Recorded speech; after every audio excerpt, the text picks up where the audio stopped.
Hello, Soulful Babes. Today I'm going to be talking about the 8 daily habits that are blocking you from healing your polycystic ovarian syndrome or PCOS. I am in late luteal phase right now and also a little bit under the weather, so I am a bit low energy. That is why I am like this. But let's get into it. So, the first one is weighing yourself every day. So if you're weighing yourself every day, and particularly if you are allowing the number on the scales to dictate how you feel about yourself. So the number on the scales goes down, you feel really excited and happy about yourself.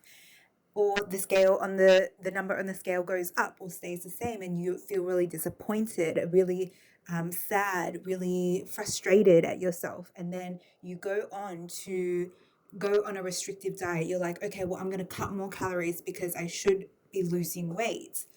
And it's tied to, there's this underlying belief that your weight determines your health, your worth, your lovability.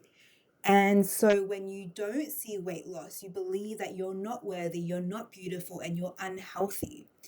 I've also heard a lot of people, try to use their weight to track their progress on their health. But let me tell you, your weight does not equate your health. I'm sure you've experienced this and heard many stories before, but there are people who are in bigger bodies that are super fit and healthy, and also there are people in bigger bodies who are unhealthy. But similarly, there are people in smaller bodies that are healthy and unhealthy. It does not matter your weight or your body size. It matters the habits that you engage with daily.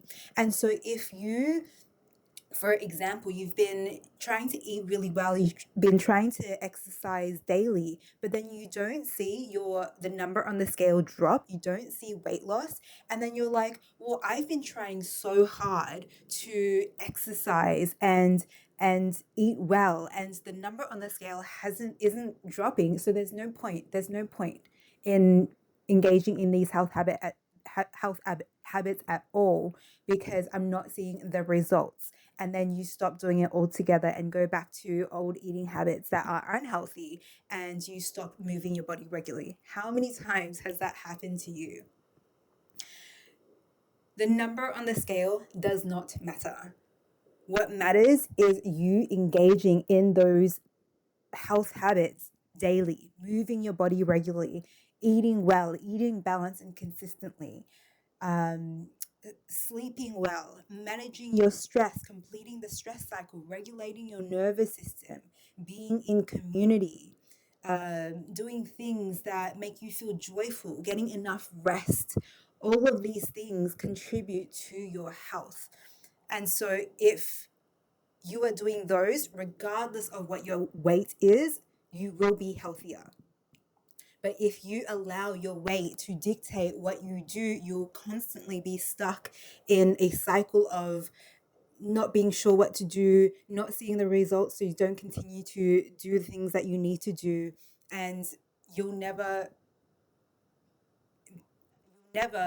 feel healthy and be healthy in your body, because you're allowing your weight to dictate that. So that's the first thing, weighing yourself every day. I tell my clients to throw the scales out altogether. I'm like, that is useless. I literally have not weighed myself for at least 5 years, if not more. And I used to weigh myself every day, every morning. And I'm the healthiest I've ever been. So throw out the scales. The second thing is calorie counting. So this really ties in with the weight thing, right? Because we're told that if you have less calories in, if you have more calories out than calories in, then you should lose weight, right? But how many times have you input everything into my fitness pal, and you followed a meal plan and exercise routine, and it's said in 3 weeks you should lose X amount of kilograms, and you did it all. You used every ounce of your willpower and you did it all, but you still didn't lose the weight that you were supposed to. And then because you didn't see the results, you went back to old eating habits and exercise habits, because you're like, well, what's the point in putting in all this effort if I don't see results? The results were already happening. Your improvement of your health was happening until you stopped exercising, until you stopped moving your body, until you stopped eating nutritiously and balanced for your body. I remember one of my clients, when we talked about letting go of calorie counting at the very start of working together in PCOS Body Freedom, which is a 6-month program, she was like, I think I really need to hold on to calorie counting for now, because it just makes me feel too anxious to completely stop it right now. And I was like, okay, we'll compromise. We'll meet each other in the middle, continue to calorie count, but you're going to, follow the PCOS nutrition foundations and start to listen to your body, start intuitive eating. And so she did that. And 2 weeks later, she came back and she was like, I realized that calorie counting was just fueling my perfectionism. It was fueling my perfectionism because I thought, if I eat X amount of calories, or if I'm under X amount of calories, then I am perfect and I am good and that is healthy.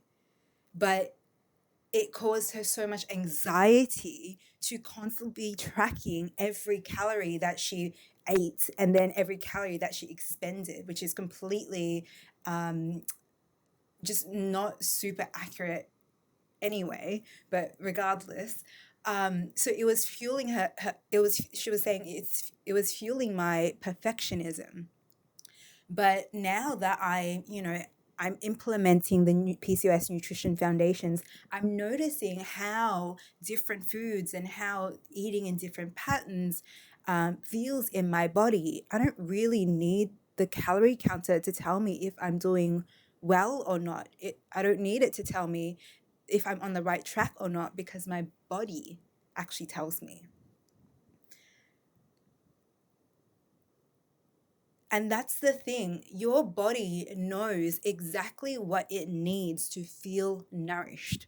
And what it needs to feel nourished changes from day to day, from moment to moment. It is like um, always live adjusting, right? This using a calorie counter is like your body is a robot. It needs X amount of calories in every day and X amount of calories out every day, and then from that, this is the excess calories, or this is the how much you're under and how much you should lose weight.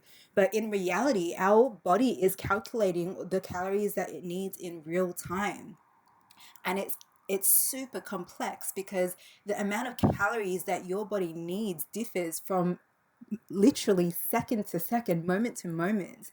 For example, me speaking right now and getting really energized and passionate about this, I'm using a lot more calories than if I were to just be typing this up on my computer, right? That energy expenditure is, I don't know how many calories, I let my body calculate that, but my energy expenditure is more, and so I might feel more hungry sooner than on a day where I'm just typing on my computer.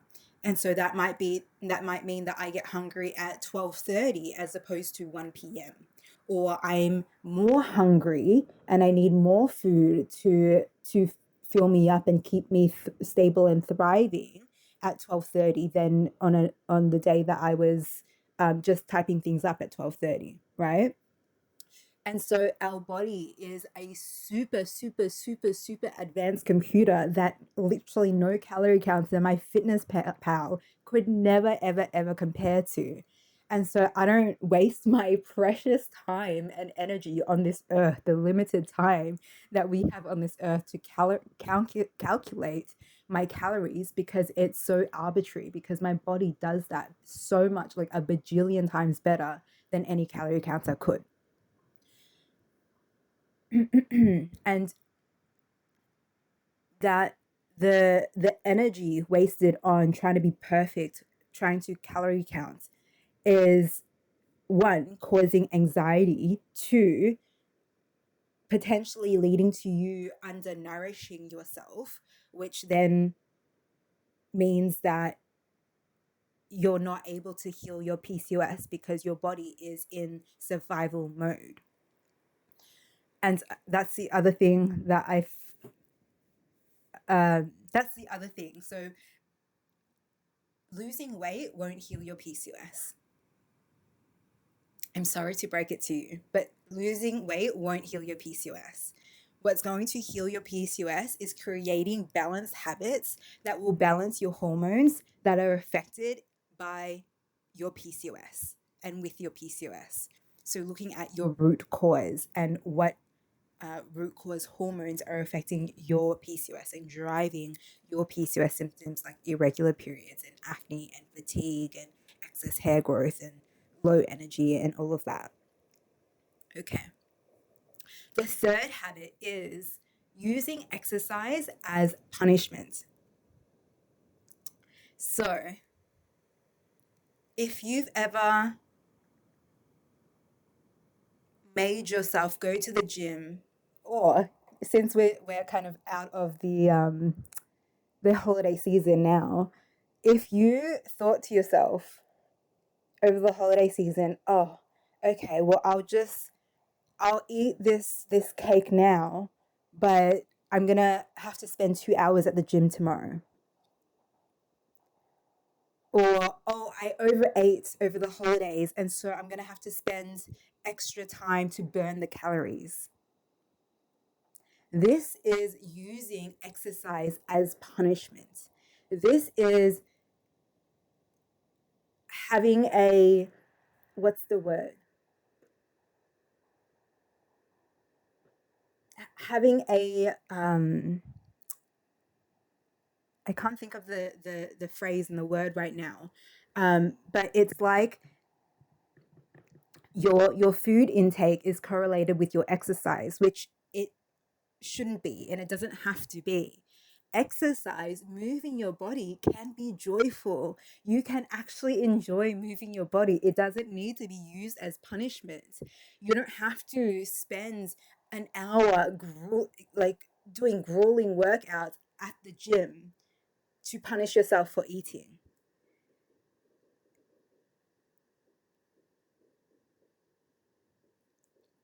Okay, I'm gonna let that other thought go because it's gonna just make me annoyed that I can't think of it. Um, so yes, you don't need to use exercise as punishment. Movement can be joyful, and just moving your body, no matter how low intensity or high intensity it is beneficial for your health and is beneficial for your PCOS. In fact, I say the best. People are always asking, what's the best exercise for PCOS? The best exercise for PCOS is the exercise that you enjoy. It is the movement that brings you joy, that you look forward to doing. Why? Because you're more likely to be able to sustain this for a long, long time. For example, if you like going dancing, and I'm just using myself as an example here. If I love dancing. Okay, let's just talk about me for a second here. I love dancing, and so I over the years have done so many different dance classes and dance styles and dance courses. And sometimes I go dancing like 5 days a week because I want to. And it's like multiple hours in in a day. So it's like there'd be an hour class and then 1, 2, 3, 4 hours social dancing. So I'd be dancing 5 days a week for 1 to 4 hours a day because I want to. And I don't think of it as exercise. I don't think about it as, oh, I'm burning the calories from the food that I'm eating. I'm just like, I'm having so much fun. And it's a workout for me. And I'm improving my health. But it's also great to have a variety of movements that you enjoy that you can pick from, like a toolbox, depending on the energy that you're in and the mood that you're in, and particularly for me, the phase of of my cycle, because the energy that I have in luteal phase is going to be different to the energy I have in ovulation phase, right? And so I'll um, do kind of more weight training, uh, and maybe Pilates, maybe the more intense Pilates during the follicular and ovulation phase when I have more energy. And then I'll do yin yoga or slow flow yoga, or just go for walks in my luteal and menstrual phase when I'm lower energy. So you can choose from a variety. You don't always have to do the highly intense, high interval, uh, high intensity interval training, hit training every time you work out, because let's be honest, we've all tried to do that as our main form of training, and then we go for like two weeks or 3 weeks, and then we're exhausted and we have to drag ourselves out, and it becomes unenjoyable anymore, and then we stop going altogether. How many people have had that story? Definitely me. So you don't need to use exercise as punishment. You can actually find movement that you enjoy, and different movements have different benefits for our body. You know, the slower movements like walking or even gardening or golfing, or um what was the other one, yin yoga, where you literally lie in positions for like 2 minutes, have different benefits. And it's so beneficial for PCOS because it helps to regulate, even the slower movements helps to regulate our cortisol, and process and complete the stress cycle, which means that it removes the cortisol and the stress hormones from our body. Whereas if we keep those in our body, it actually causes more dysregulation with our other hormones, like your insulin or your androgens, which is what causes the PCOS symptoms. So finding movement that you enjoy, even if that's, I'm going to start walking 5 minutes a day, just 5 minutes. And if you make your goal so achievable, you're going to build consistency.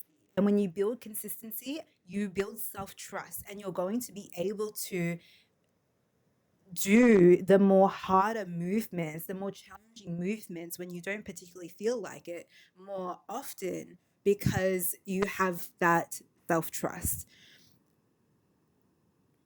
Okay, I'm going to leave it. I could say so much about that, but we're going to leave that there.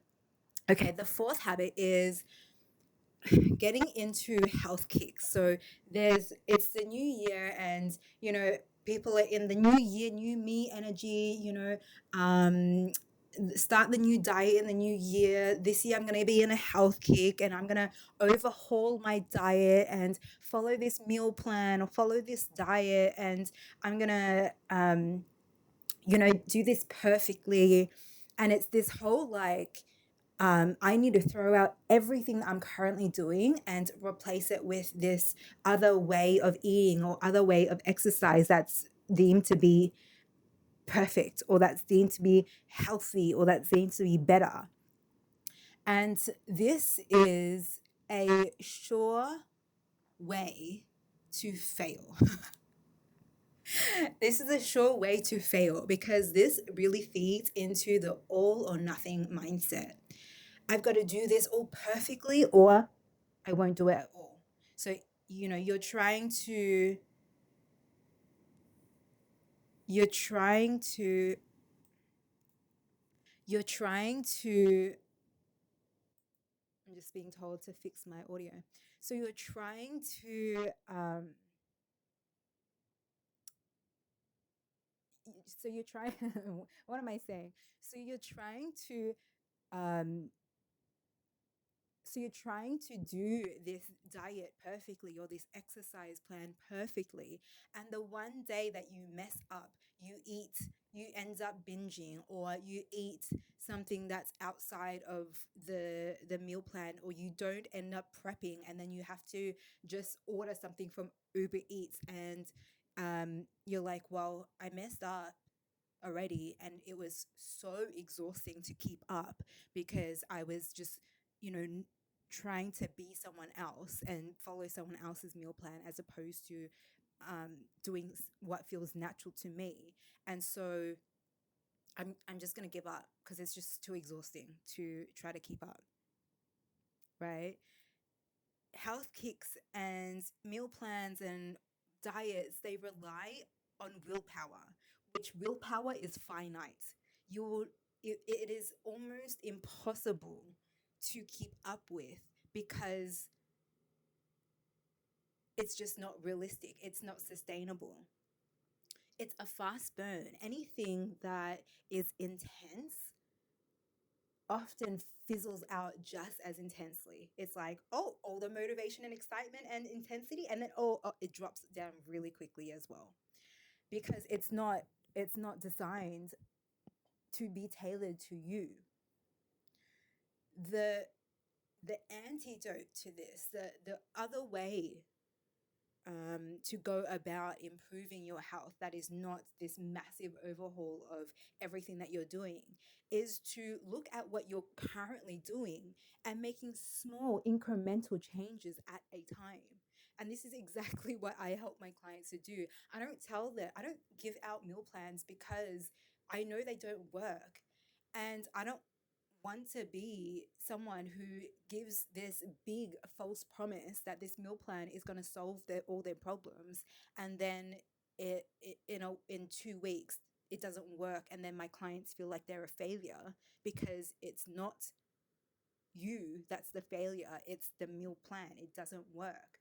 What we do instead is we look at I look at a client's current eating habits, and we do a food diary or a 24-hour recall, and I give them the framework for PCOS nutrition foundations. So, eating enough and consistently, eating balanced, eating extra nutritiously according to your unique needs and your body and PCOS unique needs, and then eating for joy. So, they apply this framework one or two habits at a time. It could be, okay, I see that you're not eating a lot of fruit. Why don't we add 2 pieces of fruit a day? You could have that as a snack, you could have that as dessert, you could just have it whenever you feel like it. And if 2 feels too much, then we'll do 1. It's that, it is that small and incremental. But this is what makes it sustainable. And this is why I work with people for 6 months, because it takes time to build habits that are sustainable and that stick. I don't want my clients to overhaul their diets in 6 weeks and then off you go, okay, bye. And then in 2 weeks' time, they're like, oh, I couldn't keep up with it because all the changes are too intense. I know you've been there. We've all been there. I want them to take one change and notice the difference in their body. Oh, since I've been having the fruit as a snack between my meals, I don't get as hungry before dinner, and I don't end up binging on the biscuits that are available because I'm so hungry before dinner is ready. I see the benefit in having this piece of fruit in my diet now. I'm going to keep doing this. I see the benefit of it, right? That's that is what creates a sustainable habit. That is not relying on willpower anymore. There is an internal um, desire to do this innately, intuitively, because it feels good, it feels nourishing, it produces positive results that you can feel in your body. Not, oh, I have to do this because Amanda told me to do this. Right? That's never I would never want you to just do what I say. And this includes everything that I'm talking about today, right? I'm telling you these things from past personal experience, but also past clinical experience from my clients who have told me these things, right? But I don't want you to just stop weighing yourself and be like, oh, well, because Amanda told me to. I want you to stop weighing yourself and notice the difference it makes in your mental health, in the way that you speak to yourself, in the way that you make decisions about your eating habits, about your eating and your movement, etc., etc. Right? I want you to embody these things. And that's how you make sustainable changes in your habits. That's how in 6 months' time, your diet may look very, very different, or maybe similar, and just some slight changes, and it's sustainable. You're not relying on willpower. You're not having to think about how to eat healthily, how to eat balance for your PCOS, because it's embodied. Like, I literally don't think about nutrition anymore. Yes, I'm a dietitian, but it's because I eat intuitively. I notice what feels nourishing in my body, and I have a bank built up in my body, in my embodiment of 4 years since I started eating intuitively, consciously, to know what feels nourishing and what doesn't. For example, I remember eating a Tim Tam at like 10 a.m. In the morning. I had breakfast before, and then I was going to go to a yoga class. I ate a Tim Tam being like, I kind of feel like one. Should be right. And I ate it and I felt terrible. I felt just ick. Any other time, maybe after lunch, maybe after dinner, I would have felt okay. But at 10 a.m. in the morning, it really didn't feel good. And so I don't do that. Next time I think at 10 a.m., oh, I feel like a Tim Tam, I remember at that time that I did that and it didn't feel good. Right. So it's building this bank of intuitive wisdom, of intuitive knowledge, of intuitive connection to your body that will tell you what feels nourishing and what doesn't. And that will help you just make better decisions for your health that will heal your PCOS. And that's why you don't really need, well, we're going into this next, so let's get into it. So the fifth daily habit that's blocking you from healing your polycystic ovarian syndrome is calling foods good or bad.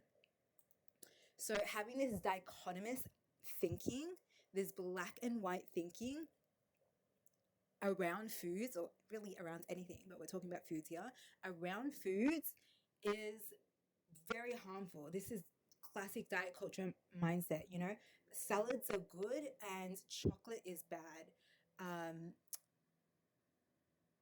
Fruit is a contentious one that, like, there's so there's so many there's so many people on either side saying fruit is good, because it has fiber and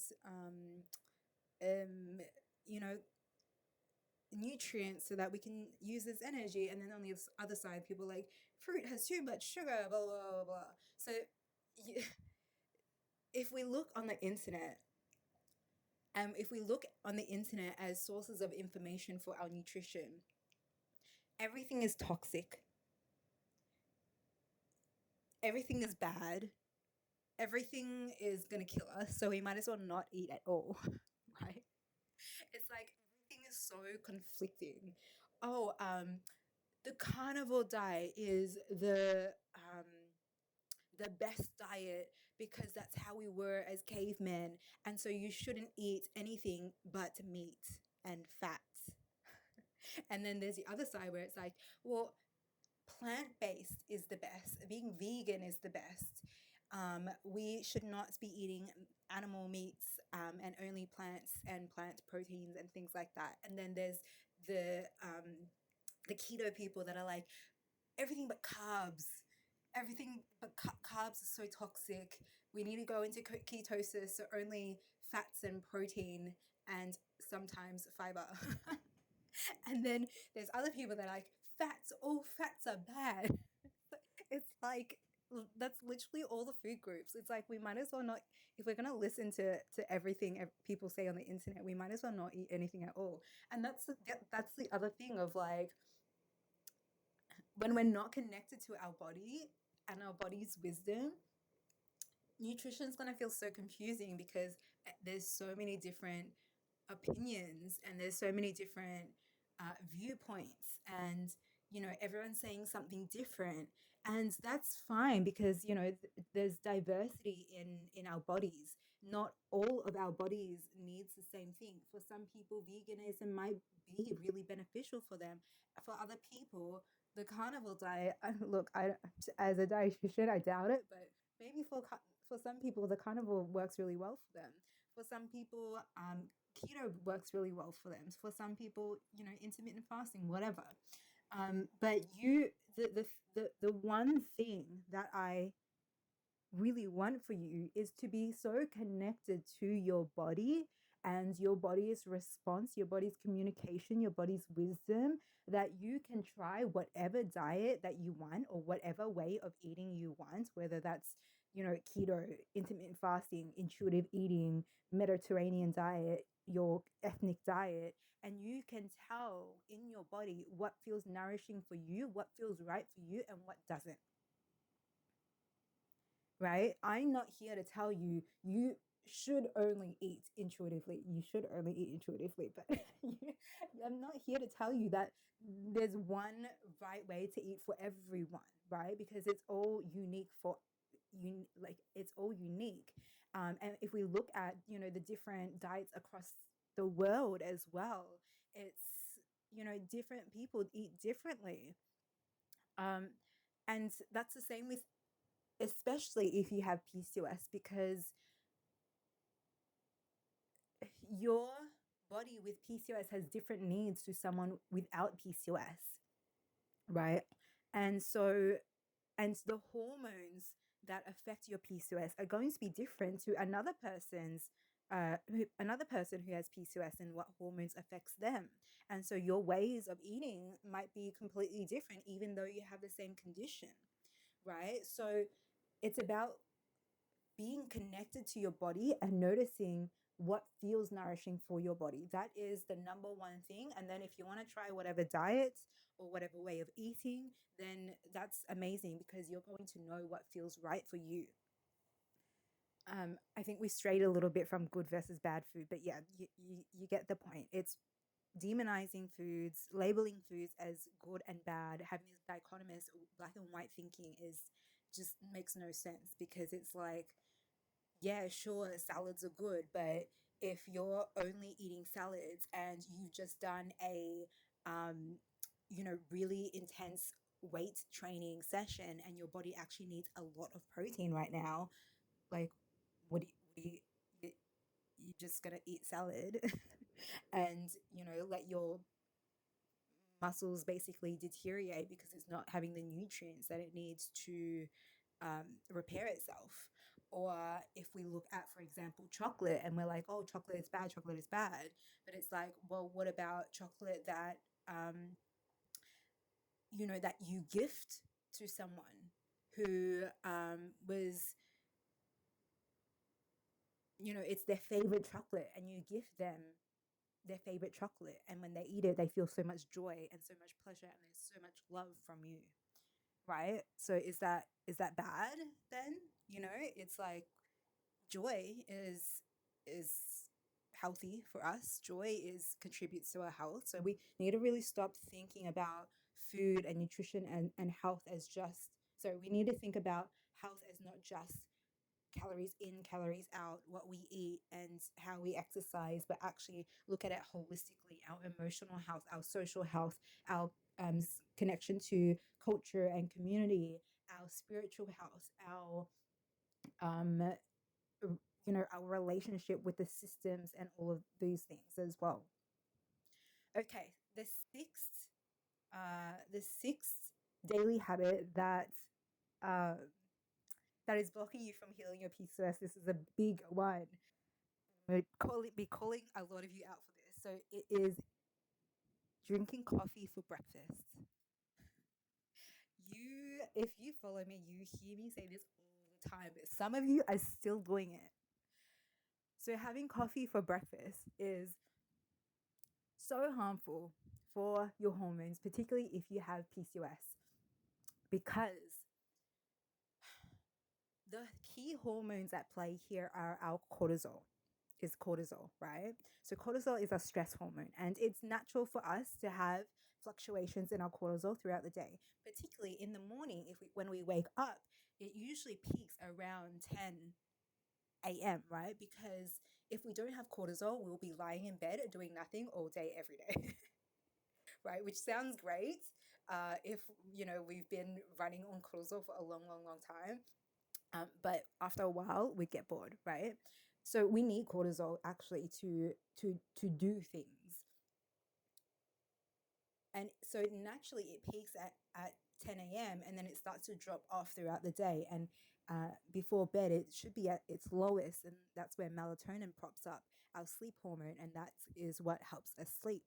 But if we have coffee for breakfast and we don't have a substantial balanced breakfast, what that does is it not only allows our cortisol to, follow its natural rhythm, but it actually spikes our cortisol as well, right? And when our cortisol spikes, cortisol is a hormone, and hormones work like a cascade effect. So when one hormone is out of balance, the other one's out of balance. I'm just remembering that I have this on at the at the moment. It's not so pretty, right? But it's my wrist is flares up from me using my phone and working too much on Instagram. Anyway, so your cortisol spikes, and because hormones have a cascade effect, when one hormone is out of balance, it throws the rest out of balance. So your cortisol is spiking, and then it throws your insulin out of balance, and then it throws your androgens out of balance, and then it throws your estrogen out of balance, and it throws your progesterone out of balance, and it has this whole cascade effect. So it throws all your hormones out of balance, and this is where the PCOS symptoms really kick up, because those androgens are what causes the excess hair growth, the hair loss, um, irregular periods, the acne, um, and same with the estrogen and the progesterone and all of it. It all affects the symptoms that you experience in your body with PCOS, and so and it throws your your hormones off for the rest of the day as well. And so your hunger and fullness hormones, your ghrelin and leptin hormones are affected, which means that you can't really regulate your hunger and fullness very well. And then your sleep hormone, your melatonin, gets thrown off. So then you have trouble sleeping and have trouble staying asleep. Just realized that this is 40 minutes to be that long. But anyway, there's so much to say for each of these points. So, coffee for breakfast. Um, I'm not saying cut out your coffee. I'm saying have a balanced breakfast with coffee. And some of you might be saying, I hear this a lot. I don't feel hungry in the morning. Well, yeah, because if you drink coffee and whether it has milk or not, but if your cortisol spikes and you're in fight or flight mode first thing in the morning and you're feeling anxious, your body is not ready to digest food. Your body isn't in the nervous system state to be able to digest food. So the fight and the flight versus the rest and digest, right? So you're not going to feel hungry. But if you start eating breakfast before or with your coffee, at least, your hunger hormones are going to start regulating, and you're going to start noticing it. And people might be like, well, maybe I don't want to feel hungry, so I'll don't eat, and then I'll skip out on calories, and that means I'll be in a calorie deficit. And this is the thing. It's like, okay, well, do you want to be in a calorie deficit, or do you want to regulate your hormones so that you can heal your PCOS? That's the thing. Okay, number 7, shutting down your emotions. I'm going to go quick for the last two because this is a long video. So, shutting down your emotions. So, might sound a little left of field, but this is so important because this particularly relates to the heavier emotions. And when I say heavier, I mean like sadness and grief and anger and frustration, right? Women tend to do this thing where we bottle things up and internalize emotions, right? There's that study or the statistic that there's a study or multiple studies that have come out recently and shown that 70% of people who have autoimmune diseases are women, And the reason why women have so many autoimmune diseases is because we don't express anger. We bottle it up, we internalize it, and it gets stuck and stored in our body, in our fascia. Our fascia is the connective tissue that runs throughout our body that stores the energy of our emotions.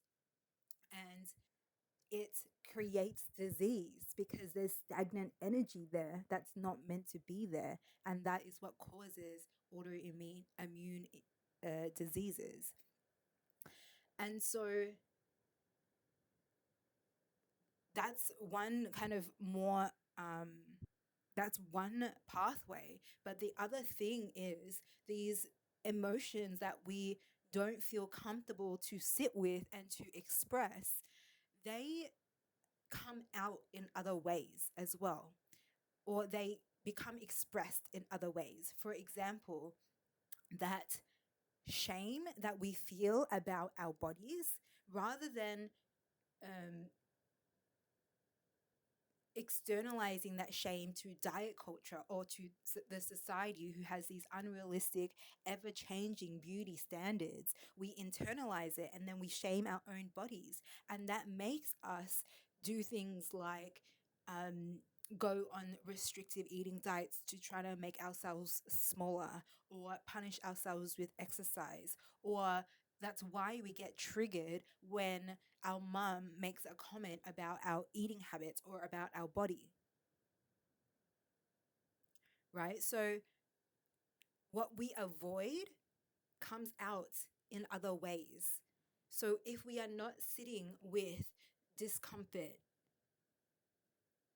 the discomfort of grief and sadness and anger and frustration and rage, if we don't befriend these emotions and we don't express them, they will destroy us.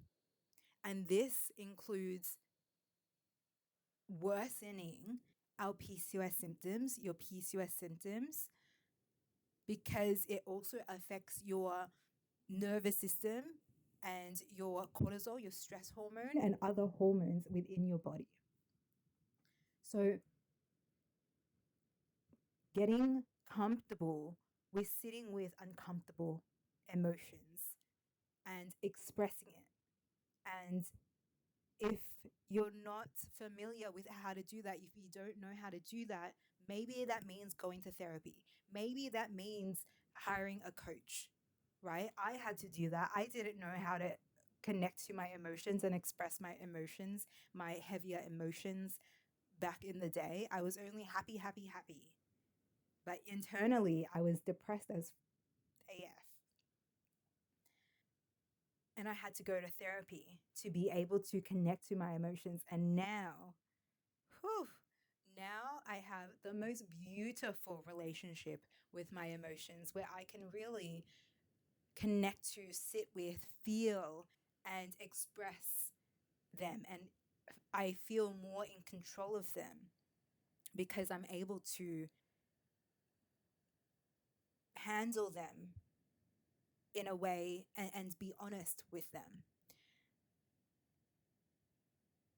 And it is honestly, it's life changing. It is one of the best things, one of the best gifts I've given to myself. So I highly encourage that. And this is what I help my clients do in our sessions as well. You know, a lot of binge eating and emotional eating comes from avoiding these heavier emotions or stress, and to be able to demonstrate or guide my clients to be able to sit with their emotions and feel them and express them, helps them to then be clear of these emotions and this energy and to be able to make better decisions for their health. Okay, number 8, last one. So the last habit is doing to achieve, only to achieve, rather than bringing in enjoyment. So what does that even mean? If you are working out just to burn calories and you actually find no enjoyment from it, If you're only eating and meal prepping so that you eat healthy, but you actually find no pleasure in what you eat and you actually don't enjoy what you're eating. You're just eating the boiled chicken and vegetables because you're told that that's what healthy is, but you don't actually enjoy it and you bring no enjoyment to your meals. That is is blocking you from healing your PCOS. The lack of pleasure and lack of joy, that one makes habits so unsustainable. But two, it's uh it's so dull. And it's like if you're not having pleasure and joy in your life, like what is the point? Pleasure and joy, our emotions are a part of our health, that they contribute to our health. And so if you're kind of just grumbling through the day and doing the things that you think that you need to do, you're actually not really benefiting your health.